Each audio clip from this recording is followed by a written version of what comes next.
My name is Clifford Lansberry. I'm one of the partners here at Gorringe, and I've been specialising in paintings for getting on for 20 years now.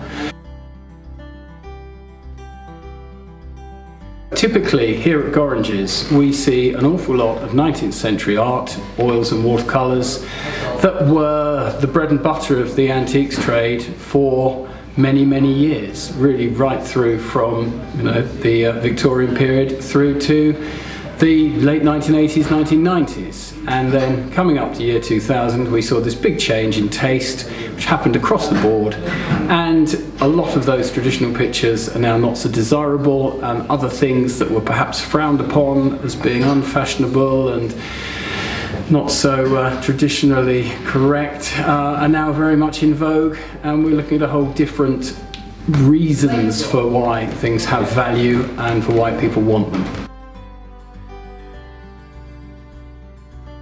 Valuations are based really on three things: what the item is, what the condition is, and what the demand for that item might be. So, is it by the hand of the artist, or is it a copy, or is it a fake? Is it in good condition? Is it a lovely original order, or has there been lots of overpainting or water damage or something like that? And then finally, what's the market view on that item? Is it in fashion? Is there going to be lots of demand, or is it something that is really quite difficult to sell, either due to fashion or perhaps due to what the depiction is? It might be something unfashionable like a dead bird, for instance. The main things that would devalue a painting would be, obviously it needs to be correct, it needs to be in good condition, but that the subject matter is going to have a big factor. So if we look at portraits, traditionally a young pretty lady is more saleable than a grumpy looking elderly lady. So there's all kinds of factors that come in, and then these factors change over time. So what may have influenced desirability back in the 1980s could have a different take on it now in the 21st century. Let's look back to round about when I started in the late 80s, and what was in demand were William Russell Flint prints. You couldn't get your hands on enough of them. There were London auction rooms putting on specialist sales of them, and some of them were making several £1000s. This is for a limited edition colour print. Now, the Russell Flints have died a death now, and they have dropped out of fashion. Generations have moved on. People don't want what their parents or grandparents hung on the walls so much, so those Russell Flints are now making about £100 each. And what are they all wanting now? Well, Terry Frost, very desirable. Got a number of those coming up in one of our sales next month.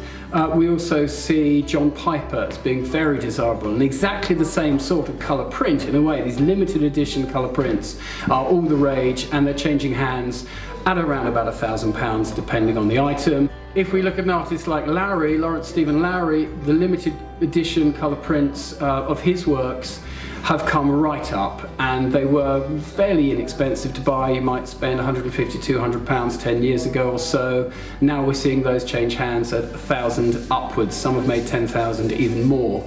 So it's all about fashion, and the pitfalls of fashion, obviously, if you're buying, are that although you like it now because everybody else might, give it 20, 30 years and your cherished, valuable possessions might not be as valuable or cherished by the next generation. So we see things come and go. Doily John, classic example, showing over my shoulder, we've got some there. Bright, gaudy, jazzy looking pictures, not respected in the 80s and 90s, very low opinion of them. Now we've got a massive demand for them, so a picture that was £100 20 years ago is now quite comfortably £1,500, £2,000. So the whims and wherefores of fashion change over time, and as auctioneers and valuers we try to keep a pace with that and advise people on both when to buy and what to sell, but it's really down to taste and personal choice.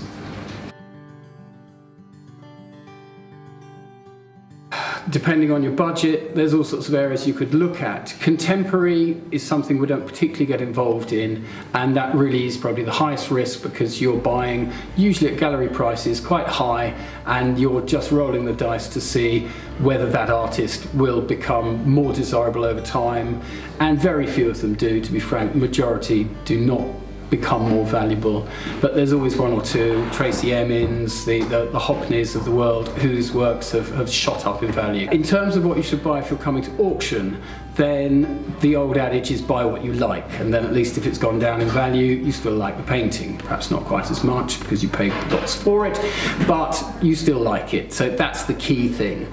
Beyond that, there are areas that are certainly undervalued at present. So classic Victorian oil paintings are very good value for money for what you're getting, as long as you're buying a correct picture in good condition. So talk to the auctioneer first. Then modern British is where all the money is. It looks good in modern interiors. There's a lot of demand for that, and modern prints. I think there's a fair argument that those pictures are still going to motor on for the next 20 to 30 years. After that, who can say? So yeah, go with what you like, but take some advice from auctioneers and valuers and other dealers perhaps. And yes, move carefully into whatever you're going into.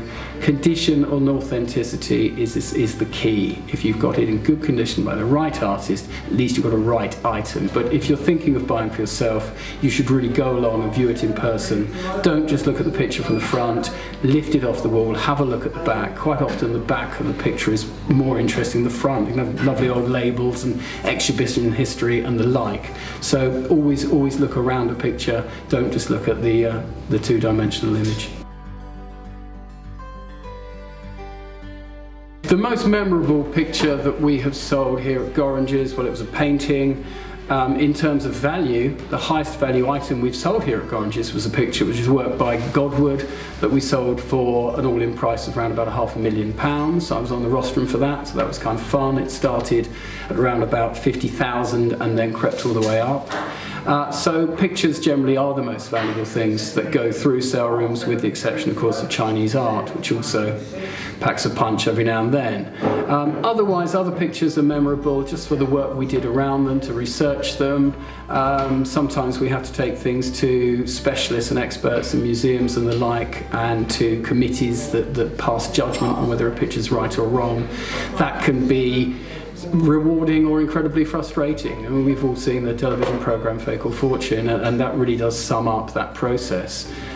So that again is part and parcel of what we do here at Gorringe's.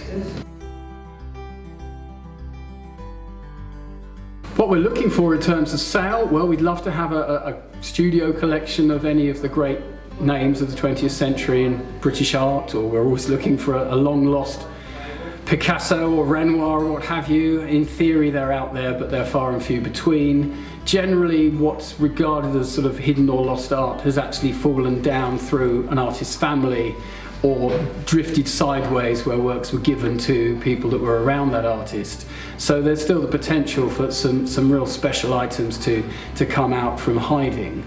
But otherwise we're looking for good quality pictures that we can put into our multi sort of faceted sales.